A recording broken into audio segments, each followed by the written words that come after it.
ತೋರಿಸ್ತೀನಿ. ಆದರೆ ಸ್ವಲ್ಪ ಭಾಷೆಯಲ್ಲಿ ಹೆಚ್ಚು ಕಡಿಮೆ ಇರ್ಬೋದು. ಮತ್ತು ಹಾಗೂ ಒಂದು ಆಗಿನ ಕಾಲದಲ್ಲಿ ಚೀವರ ಇರಲಿಲ್ಲ. ಒಬ್ಬ ಬಟ್ಟೆ ವ್ಯಾಪಾರಿದು ವಿಷಯನ ಹೇಳುತ್ತಾ ಚೀವರಕ್ಕೆ ಸಂಬಂಧಕ್ಕೆ ಪಟ್ಟಂತೆ ನಾವು ಅದನ್ನು ಮುಂದುವರಿಸಲು ಹೋಗೋಣ. ಬಂಧುಗಳೇ, ಹಿಂದಿನ ಕಾಲದಲ್ಲಿ, ಬುದ್ಧರ ಕಾಲದಲ್ಲಿ ಒಂದು ಗ್ರಾಮದಲ್ಲಿ ಯಜಮಾನ ಮುಖಂಡರ ಒಂದು ಗ್ರಾಮ ಇತ್ತು. ಆ ಗ್ರಾಮದಲ್ಲಿ ಆ ಯಜಮಾನ ಮುಖಂಡರ ಮಕ್ಕಳಿಗೆ ಕೆಲಸ ಇರಲಿಲ್ಲ. ಆ ಕೆಲಸ ಇಲ್ಲದ ಕಾರಣ ಅವರವರೇ ಒಂದು ಮಾತಾಡಿಕೊಂಡ್ರು, ನಾವು ಏನಾದರೂ ಈ ಗ್ರಾಮದಲ್ಲಿ ಮುಂದುವರಿಸ್ಕೊಂಡು ನಾವು ಇನ್ನೂ ಒಳ್ಳೆಯದಾಗಬೇಕಲ್ಲ ಅಂತ ಹೇಳಿ ಮಾತಾಡಿಕೊಂಡು ಇರುವಾಗ ಅವರು ನಾವೊಂದು ಬಟ್ಟೆ ವ್ಯಾಪಾರ ಮಾಡೋಣ ಅಂತ ಪ್ರಾರಂಭ ಮಾಡಿದ್ರು. ಗ್ರಾಮಸ್ಥರಿಂದೆಲ್ಲ ಅನುಮತಿಯನ್ನು ಪಡೆದರು.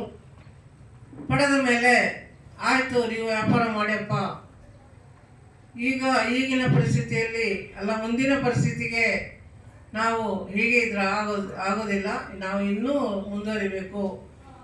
ನಮ್ಮ ಜಿಲ್ಲೆ, ನಮ್ಮ ಗ್ರಾಮ, ನಮ್ಮ ಜಿಲ್ಲೆ, ನಗರ ಮುಂದುವರಿಬೇಕು.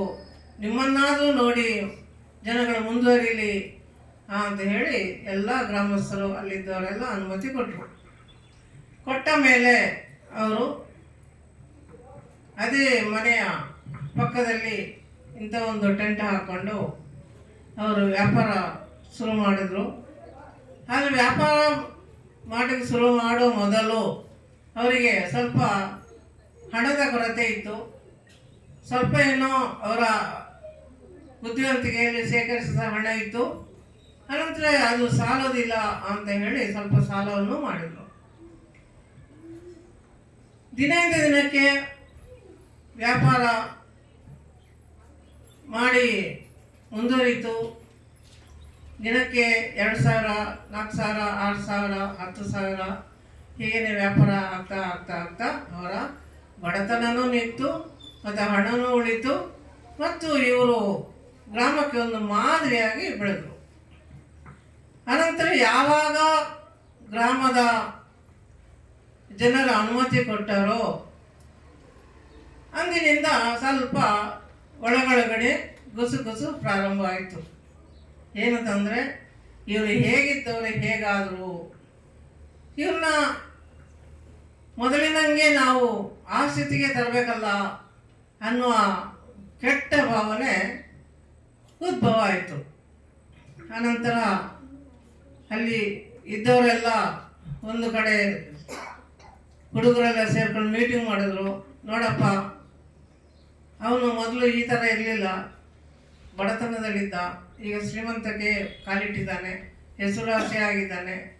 ಇವನು ಯಾವ ರೂಪದಲ್ಲಿ ಎಲ್ಲ ಸೋಲಿಸ್ಬೇಕಲ್ಲ, ಏನು ಮಾಡಲಿ, ಏನು ಮಾಡೋಣ, ನಾವು ಯೋಚನೆ ಮಾಡೋಣ ಅಂತ ಪ್ರಾರಂಭ ಮಾಡ್ತಾರೆ.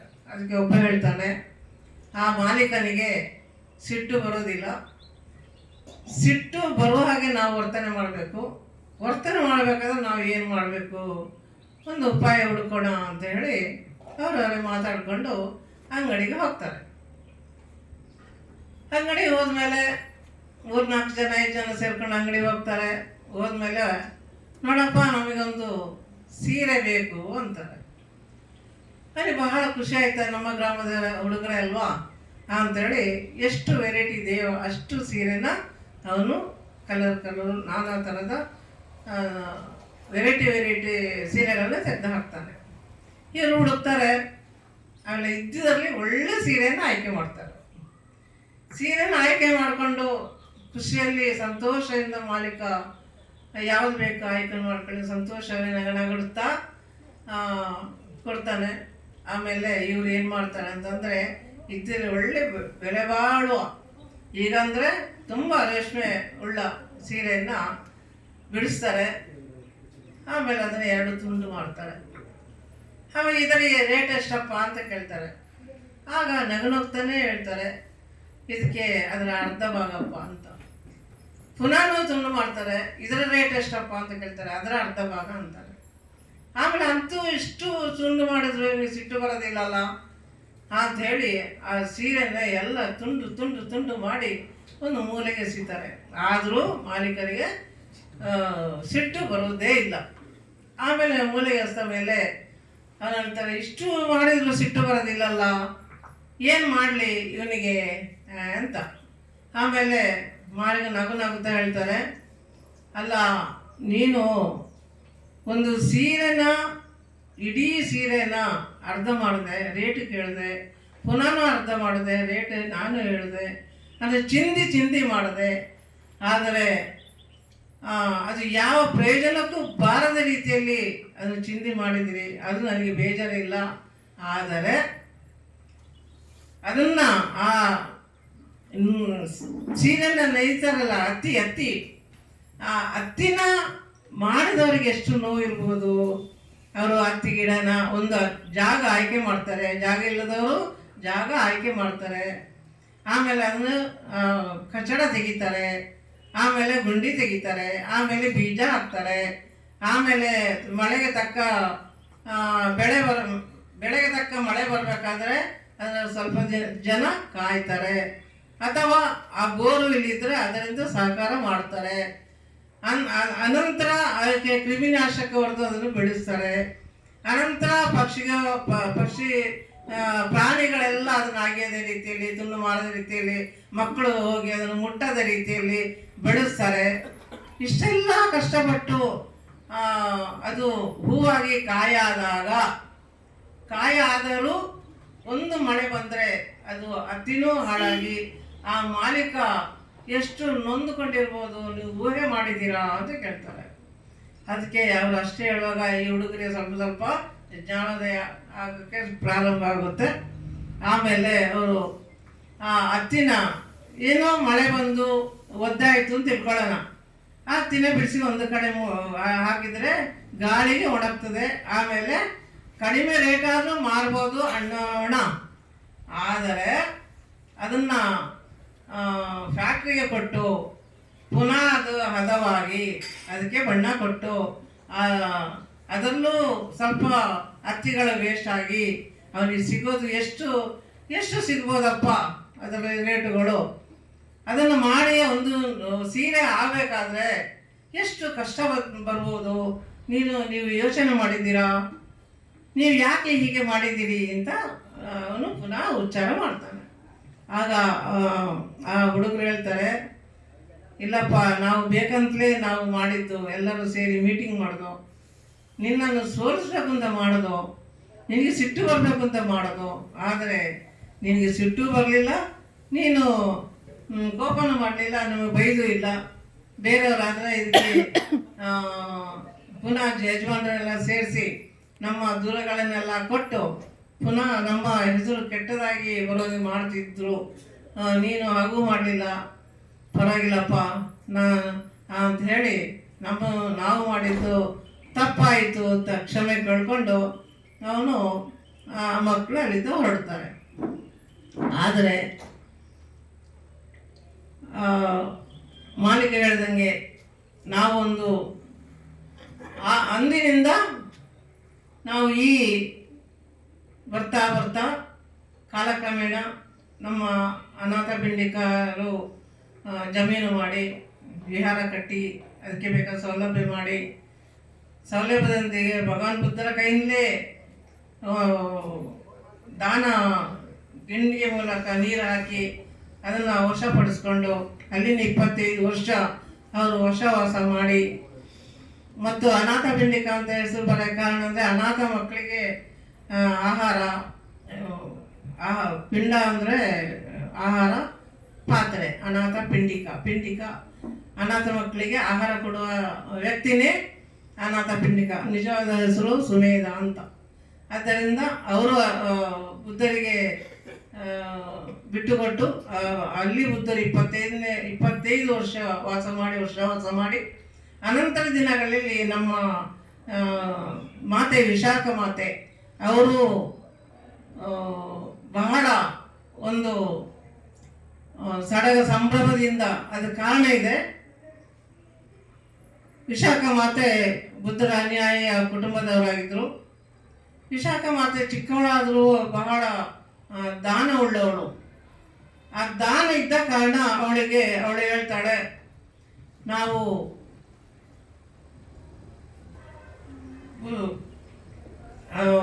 ದಾನ ಮಾಡಿದ್ರೆ ಸಾಲದು, ಅದು ಶಾಶ್ವತವಾಗಿ ಹೆಸರು ಬರುವ ರೀತಿಯಲ್ಲಿ ನಾವು ದಾನ ಮಾಡಬೇಕು ಅಂತ ಹೇಳ್ತಾ ಯಾವಾಗಲೂ ವಿಹಾರಕ್ಕೆ ಬರ್ತಾಳೆ, ಧ್ಯಾನ ಮಾಡ್ತಾಳೆ, ಎಲ್ಲ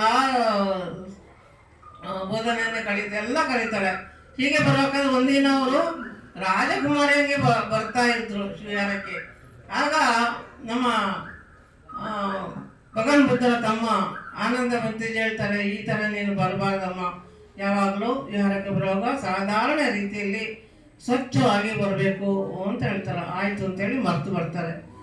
ಹಾಗೇನೆ ಬರ್ತಾರೆ, ಬರ್ತಿದ್ದಾರೆ, ಇಲ್ಲಿ ನೆನಪಾಗುತ್ತೆ, ಓ ಆನಂದ ಮಂತೇಜಿ ಹೀಗೆ ಹೇಳಿದಾರಲ್ಲ, ನಾನು ಹೋಗಬಾರ್ದು ಅಂತ.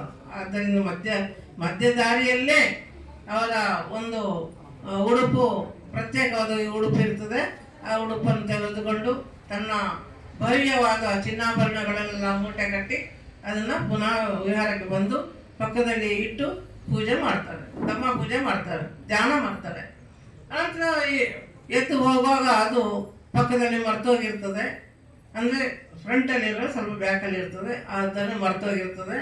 ಮರ್ತು ಹೋದ್ಮೇಲೆ ಅವರು ನಮ್ಮ ಆನಂದ ಬಂತೇಜಿಯವರು ಅವ್ರನ್ನ ಯಾರಾದರೂ ಇದ್ದರೆ ಈ ವಸ್ತುನ ಯಾರಿಗೆ ಇದರ ಯಜಮಾನ ಇದ್ದಾರೆ, ಮಾಲೀಕರಿದ್ದಾರೆ, ಅದನ್ನು ತಗೊಂಡು ಹೋಗ್ಲಿ ಅಂತ ಇಲ್ಲಿ ಮೇಲೆ ತುಗಾಕಿರ್ತಾರೆ.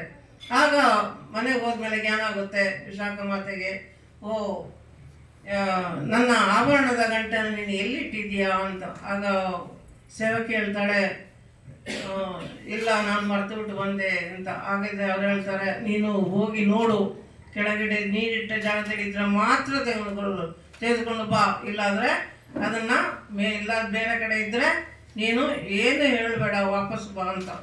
ಆಯಿತು ಅಂತ ಹೇಳಿ ವಾಪಸ್ ಬಂದು ಹೇಳ್ತಾಳೆ. ಆಮೇಲೆ ಪುನಃ ಅವರಿಬ್ಬರೇ ಬಂದು ಆ ನೇತಾಡುವ ಚಿನ್ನಾಭರಣ ಗಂಟನ್ನು ನೋಡಿದಾಗ ಆನಂದ ಬಂತೆ ಜೊತೆ ಅನುಮತಿಯಂತೆ ಅವರು ಕೇಳ್ತಾರೆ, ಬಂತೆ ನಮ್ಮದು ಆಭರಣ ಇಲ್ಲಿ ಬಿಟ್ಟು ಹೋಗಿದ್ದು, ಅದು ಇಲ್ಲಿ ಮೇಲೆ ನೇತಾಡ್ತಾ ಇದೆ, ಯಾರಿಟ್ಟಿದ್ದು ಒಂದು ಗೊತ್ತಿಲ್ಲ, ನಾನು ಅದನ್ನು ವಿಹಾರದಲ್ಲಿ ಬಿಟ್ಟ ಕಾರಣ ನಾನು ವಿಹಾರಕ್ಕೆ ನಾನು ಅದನ್ನು ದಾನ ಮಾಡುತ್ತೇನೆ, ನನಗೆ ಆ ಆಭರಣ ಬೇಡ ಅಂತೇಳಿ ಹೇಳ್ತಾರೆ. ಆಗ ಆನಂದ ಬಂತಿ ಹೇಳ್ತಾರೆ, ಇಲ್ಲ ನಾನು ಅದಕ್ಕೆ ಅನುಮತಿ ಕೊಡೋದಿಲ್ಲ, ಭಗವಾನ್ ಬುದ್ಧರನ್ನೇ ಕೇಳಿ ನೀವು ವಿಚಾರಣೆ ಮಾಡಿ ಅದನ್ನು ತೀರ್ಮಾನ ಮಾಡ್ಕೊಳ್ಳಿ ಅಂತ ಹೇಳ್ತಾರೆ. ಆಗ ಭಗವಾನ್ ಬುದ್ಧರ ಹತ್ರ ಹೋಗ್ತಾರೆ.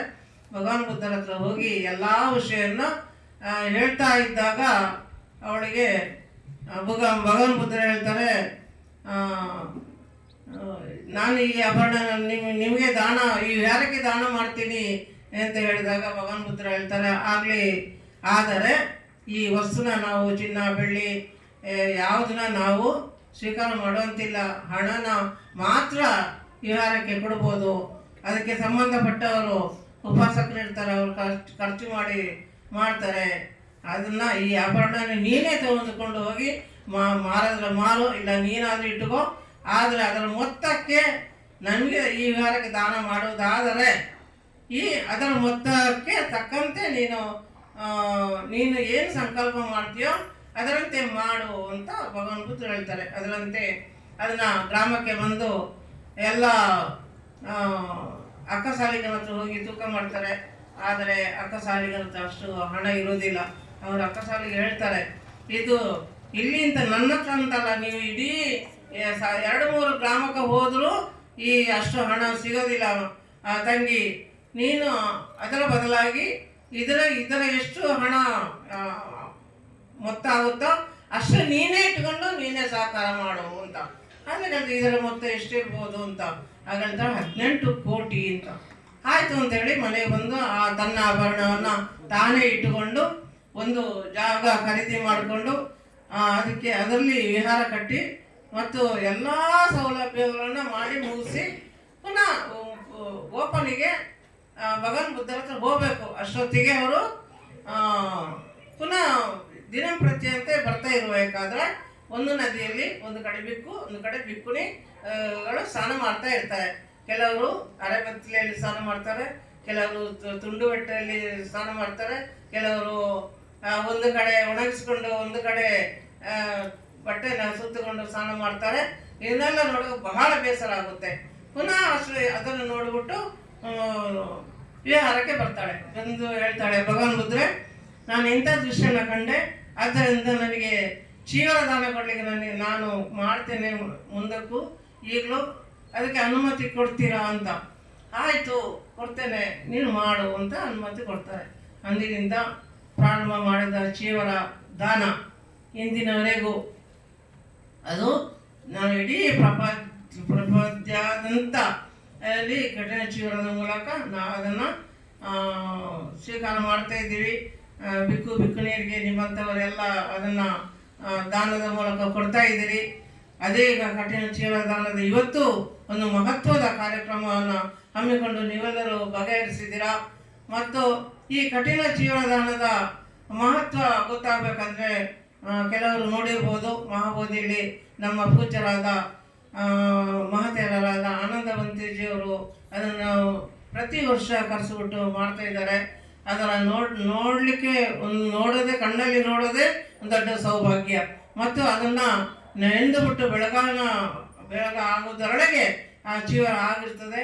ಅದನ್ನು ಬಹಳ ಗೌರವದಿಂದ ಛತ್ರಿಯ ಮೂಲಕ, ಮೆರವಣಿಗೆ ಮೂಲಕ, ಪಠಣದೊಂದಿಗೆ ಬಹಳ ತಾಳ್ಮೆಯಿಂದ, ಸಹನೆಯಿಂದ, ಶ್ರದ್ಧೆಯಿಂದ ಅದು ತರುವ ವೈಭವನೇ ಬೇರೆ. ಅದನ್ನೆಲ್ಲ ಮಾಡಿದ ಅಂದಿನಿಂದ ದಾನ ವಿಹಾರಗಳಿಗೆ ಎಲ್ಲ ಕಡೆ ದಾನ ಸಿಗುತ್ತಾ ಇರ್ತದೆ. ಮತ್ತು ನಿಮ್ಮಂಥವರು ನಮ್ಮಂಥವರಿಗೆ ಮನಸಾರೆ ದಾನ ಕೊಡ್ತಾ ಇದ್ದೀರಾ.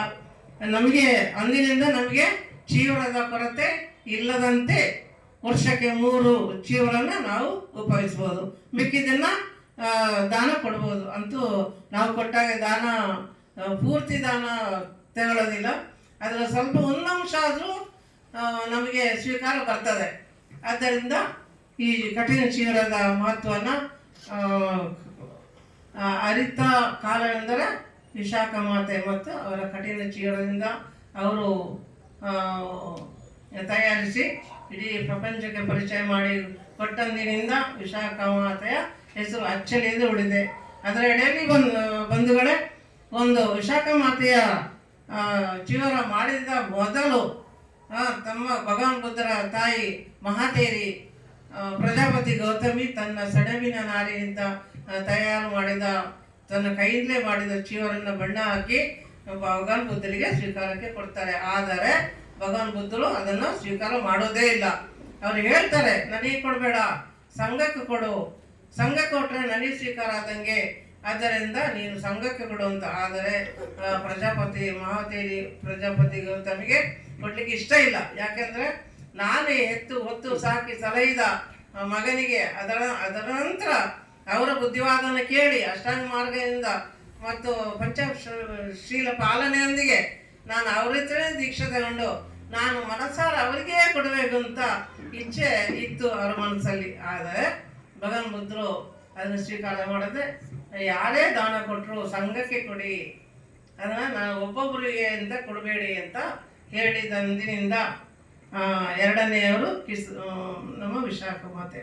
ಅಂದಿನಿಂದ ನಮಗೆ ಯಾವ ಒಂದು ಕೊರತೆ ಇಲ್ಲದಂತೆ ನೀವೆಲ್ಲರೂ ಸಹಕರಿಸ್ತಾ ಇದ್ದೀರಾ. ಇವತ್ತು ಅದೇ ಹೆಸರಿನಿಂದ ಕಠಿಣ ಚೀವರ ದಾನ ಎಂಬ ಹೆಸರಿನಿಂದ ಈ ತಿಂಗಳು ಎಂಡವರೆಗೂ ನಡೀತಾ ಇದೆ. ಇದು ನಡೀತಾ ಇರಲಿ. ಮತ್ತು ಬೆಸ್ಟ್ ಬೋಧಿಸತ್ವ ಒಂದು ಸಂಘ ನಡೀತಾ ಇದೆ ನಿಮ್ಮೊಳಗೆ, ಅದು ಬೆಳೀತಾ ಇರಲಿ, ಎಲ್ಲರೂ ಸಹಕರಿಸ್ತಾ ಇರಲಿ. ನನಗೂ ತುಂಬ ಇಷ್ಟ ಇಂಥ ಒಂದು ಸಂಘಕ್ಕೆ ಸೇರೋದು. ಸ್ವಲ್ಪ ನಮ್ಮ ಕೈಲಾದಷ್ಟು ಸಹಾಯ ಮಾಡಬೇಕು ನನ್ನ ಇಚ್ಛೆ. ಅದಕ್ಕೆ ನೀವು ಯಾರು ಇಲ್ಲ ಅನ್ನಬಾರ್ದು. ನಾನು ಕೊಟ್ಟಷ್ಟು ದಾನವನ್ನು ಸ್ವೀಕರಿಸ್ತಾ ನಾನು ಒಂದು ಮನಸಾರ ಒಂದು ಚೀವರವನ್ನು ಕೊಡ್ತಾ ಇದ್ದೀನಿ. ಅದಕ್ಕೆ ನಮ್ಮ ಧರ್ಮಾಚಾರ್ಯರಾದ ಆಯುಷ್ಮಾನ್ ಡಾಕ್ಟರ್ ಜಗನ್ನಾಥ್ ಅವರು ಬೇಡವಂತೆ, ನಿಮಗೆ ಸಿಗೋದೇ ಕಷ್ಟ ಅಂತ ಅಂದರೆ ನಮಗೆ ಬೇಡ. ಆದ್ದರಿಂದ ನಾವು ಒಂದು ಅಭಿವೃದ್ಧಿ ಆಗುವಂತಹ ಒಂದು ಸಂಸ್ಥೆ ಇದೆ ಅಂತ ಅಂದಮೇಲೆ ನಾವು ಯಾಕೆ ಕೊಡಬಾರ್ದು? ನಾವು ಕೊಡೋದ್ರದಲ್ಲ, ನಿಮ್ಮಿಂದ ನಮಗೆ ಬೇಕಾದಷ್ಟು ಸಹಾಯ ಸಿಗುತ್ತೆ, ಆಹಾರದಾನ ಸಿಗುತ್ತೆ, ವಸ್ತ್ರದಾನ ಸಿಗುತ್ತೆ, ಮತ್ತು ಔಷಧಾನ ಸಿಗುತ್ತೆ, ಗೌರವದಿಂದ ಕರೀತೀರಾ, ಬೋಧನೆ ಮಾಡಲಿಕ್ಕೆ ಒಂದು ಅವಕಾಶ ಇದೆ. ಅದರಲ್ಲಿ ನನಗೆ ಇತ್ತೀಚೆಗೆ 1 ವರ್ಷ 2 ವರ್ಷಗಳ ಹಿಂದೆ ನಾನು ಕೊಡ್ತೀನಿ ಅಂತ ಅವ್ರನ್ನ ಹೊಗಳೋದಲ್ಲ, ಆದರೆ ಇಲ್ಲಿ ನಮ್ಮ ಆಯುಷ್ಮತಿ ಚಂಪಾ ಕಲಾರಸು ಅವರು ಒಂದು ಚೀವರದಾನ ಮಾಡಿದ್ರು. ಆಗ ನಾನು ಇರಲಿಲ್ಲ, ನಾನು ಮನಸಾರ ಕೇಳಿದ್ದೀನಿ. ನಾನು ಚೀವರ ಇಲ್ಲ ಅಂತ ಹೇಳಿದಕ್ಕೆ ಅವರು ಮನಸಾರ ಚೀವರ ಒಂದು ದಾನ ಕೊಟ್ಟಂದಿನಿಂದ ಇವತ್ತಿನವರೆಗೂ ಚೀವರಕ್ಕೆ ಯಾವ ಕೊರತೆ ಇಲ್ದಂಗೆ ಸಿಗ್ತಾ ಇದೆ. ನಾನು ಅದನ್ನ ಕೊಡೋಣ ಅಂತಂದ್ರೆ ನಮ್ಮ ಡಾಕ್ಟ್ರು ಬೇಡವಂತೆ ಅಂತಾರೆ. ಆದರೂ ನಾನು ಕೊಡ್ತಾ ನಿಮ್ಮ ಎಲ್ಲರ ಅನುಮತಿಯಂತೆ ನೀವೆಲ್ಲರೂ ಸ್ವೀಕರಿಸಬೇಕು. ಈ ಅಭಿವೃದ್ಧಿ ಆಗಬೇಕು, ಸಸ್ಯ ಆಗಬೇಕು, ಮತ್ತು ವಿಹಾರ ಒಂದು ವಿಹಾರ ಅಂತಲೇ ಆಗಬೇಕು.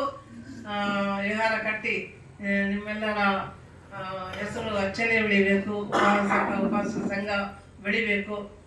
ಅದರ ಜೊತೆಯಲ್ಲಿ ನಮ್ಮಂತಹ ಬಿಕ್ಕುನೀರಿಗೆ ಅವಕಾಶ ಸಿಗಬೇಕು ಅಂತ ಹೇಳಿ ನಮಗೆ ಇಷ್ಟೊಂದು ಅವಕಾಶ ಮಾಡಿಕೊಟ್ಟಂತಹ ನಿಮ್ಮೆಲ್ಲರಿಗೂ ಒಳ್ಳೆಯದಾಗಲಿ ಅಂತ ಹರಸುತ್ತಾ, ನಿಮಗೆಲ್ಲರಿಗೂ ಆಯುಷ ಆರೋಗ್ಯ ಭಾಗ್ಯ ಪ್ರೀತಿ ಕರುಣೆಯೊಂದಿಗೆ, ನೀವು ನಡೆಸಿದ ಸಂಕಲ್ಪದೊಂದಿಗೆ, ನೀವು ಮಾಡುವ ವೃತ್ತಿಯೊಂದಿಗೆ ನಿಮಗೆಲ್ಲರಿಗೂ ಕೀರ್ತಿವಂತರಾಗಿ ಗೌರವವಂತರಾಗಿ ಅಭಿವೃದ್ಧಿಗೆ ಸೂಚಿಯಾಗಿ, ಮತ್ತು ಲೋಕದಲ್ಲಿ ಅನೇಕ ಅಂಗವಿಕಲರಿದ್ದಾರೆ ಮತ್ತು ರೋಗಿಗಳಿರ್ತಾರೆ. ಅವರಿಗೆ ದುಃಖ ನೋವು ಭಯವನ್ನು ಹೋಗಲಾಡಿಸಲಿ, ಪ್ರೀತಿ ಕರುಣೆ ಸಿಗಲಿ, ಮತ್ತು ನಿಮ್ಮ ಮಕ್ಕಳೆಲ್ಲ ಚೆನ್ನಾಗಿ ಓದಿಸಿ ಶಿಕ್ಷಣದೊಂದಿಗೆ ಉದ್ಯೋಗ ಕೊಡಿಸಿ ನಿಮ್ಮ ಮನಸ್ಸಲ್ಲೂ ಇರುವ ದುಃಖ ನೋವು ಭಯಗಳನ್ನು ಹೋಗಲಾಡಿಸ್ಕೊಳ್ಳಿ. ಅವರಿಗೆ ಉದ್ಯೋಗ ಸಿಗಲಿದ್ಲೇ ನಾವೆಲ್ಲರೂ ಬಯಸೋಣ. ಬುದ್ಧ ಧಮ್ಮ ಸಂಘದ ರಕ್ಷಣೆಯೊಂದಿಗೆ ನಮ್ಮೆಲ್ಲರ ಮಹಾನಾಯಕ ಬದುಕು ಕೊಟ್ಟ ಡಾಕ್ಟರ್ BR ಅಂಬೇಡ್ಕರ್ ಅವರ ಸಂವಿಧಾನ ಓದಿ ಅವರ ನೆರಳಲ್ಲಿ ನಾವು ನಡೆದು ಎಲ್ಲರೂ ಅವರ ನೆನೆಸಿದ ಸಂಕಲ್ಪವನ್ನು ಈಡೇರಿಸುತ್ತಾ, ಮಗದೊಮ್ಮೆ ಮತ್ತು ನಿಮ್ಮ